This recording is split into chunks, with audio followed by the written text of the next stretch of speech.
Fernando here from Panteao, and we're talking ballistics. Okay, we're at the point now where you probably think I'm crazy, but bottom line is, you can't rely on what someone else tells you that your ammo is going to do, because they may have never tested that ammunition in your environment, meaning your gun and the barriers by which you're going to be engaging. A lot of people get wrapped around the axle on the FBI protocols. Well, unless you're an FBI agent or Border Patrol or a police officer, that may mean absolutely nothing to you. I mean, let's face it. Are you going to be shooting through compound angles of glass? Are you going to be shooting through steel? Are you going to be shooting through gypsum board or sheetrock? I mean, yeah, you might. If you're in your home, you may have to put rounds through your house, and that is something you need to consider. But for the majority, most people are not looking at that. They're going to be carrying a gun for self-defense, and they're going to be carrying that gun out in public, and they're going to be worrying about engaging a bad guy. Well, that is what you need to worry about, not shooting through a windshield or a door of a car with that particular projectile. We're right now focused on concealed carry and self-defense, not a security detail, not law enforcement. So, you get the gelatin, and you either mix the gelatin to the recipe, or you buy the pre-made gelatin. You put some barriers in front of that gelatin and you shoot it with your particular load that you like. You read about it, it's great, this writer said good things about it, it was on sale at the store, whatever the case may be. You try that round.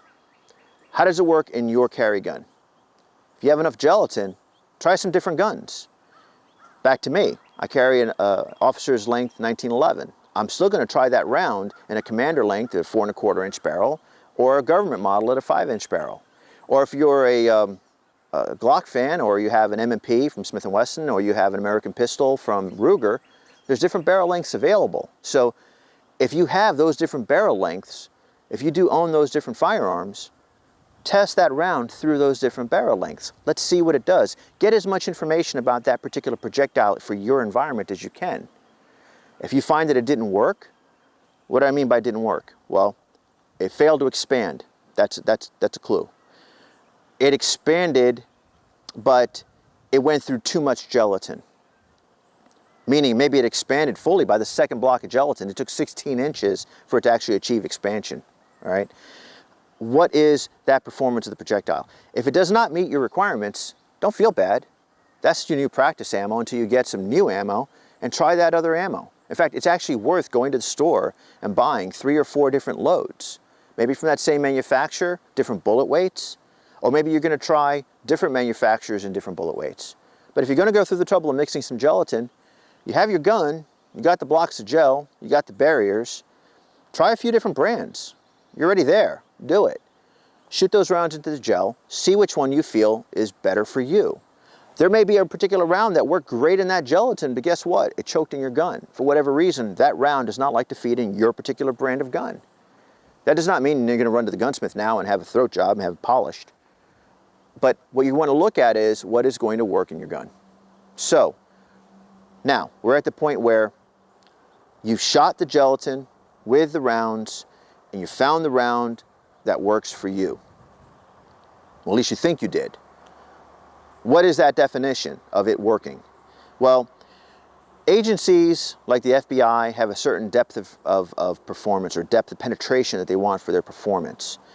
Having been in the ammunition business as well, we used to look at a minimum depth of penetration and a max penetration. As far as for concealed carry, we always used to look at a minimum of 9 inches of penetration and a max of 12. That's where you want the most amount of damage, between 9 and 12. Yes, the projectile is going to go past that. It'll probably go to 16, 15, 14. But when you're looking at a block of gel, where is the most cavitation? Where is the most damage? You don't want it in the first 3 inches and there's no damage after that. What if the guy you shot was 300 pounds and a lot of fat? I mean, that's an issue. You don't want a shallow wound in a pissed off bad guy. So you want that projectile to go and make it to those vital organs. Is it a frontal shot? Is it a cross torso shot? Did it engage a limb like an arm? Does his arm look like a little twig, or is his arm like a tree? These are all areas that that projectile is going to go through first. So you want to look at, in my opinion, for concealed carry and self-defense, maximum damage occurring between 9 and 12 inches. Maximum penetration, say 15 inches. Beyond 15 inches, in my humble opinion, you're now looking at something that may be great for law enforcement where it had to go through a certain amount of barriers and still be valid or still be functional in the bad guy.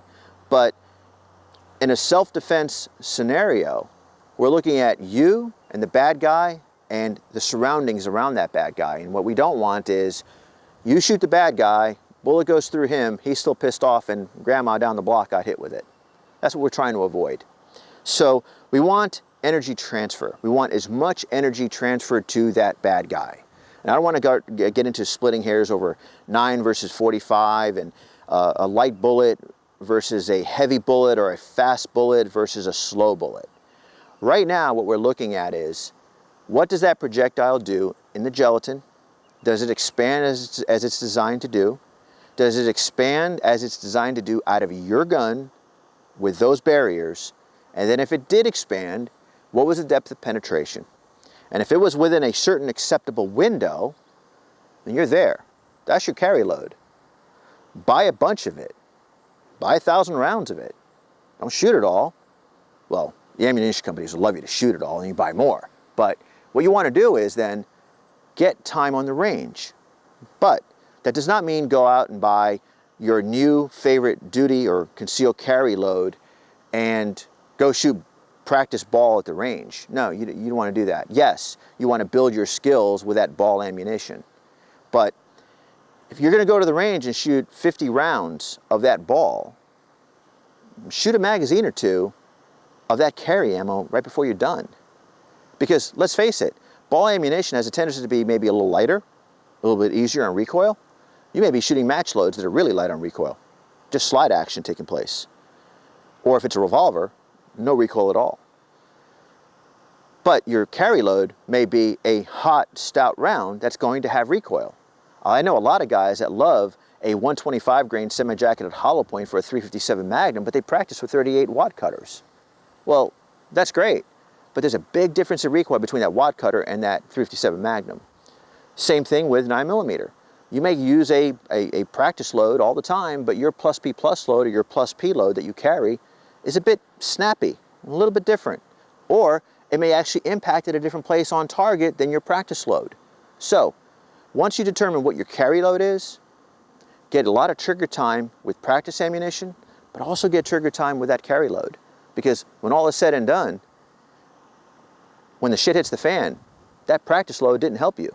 It's the defensive ammunition in your gun when you're having to draw and engage that bad guy and seize his actions. That's what's going to matter. So that's what you need to be able to practice with. So, in summary, in closing, now that I bored you to tears, when you're selecting your firearm to carry, remember, you want a reliable handgun. You want a handgun that you can stake your life on. But when all is said and done, it's the hammer. There's also the nail. That projectile is critical. And yes, you may be able to put a lot of those projectiles in that bad guy. But do you want to put a lot of projectiles in the bad guy that didn't do very much and he's still grabbing you by your throat? Or do you want to put as few as possible and have that guy stop what he's doing? Incapacitation time, that's what's critical. So research the ammunition that you're going to use, test the ammunition you're going to use, and practice with the ammunition you're going to use. I hope this helps. Take care.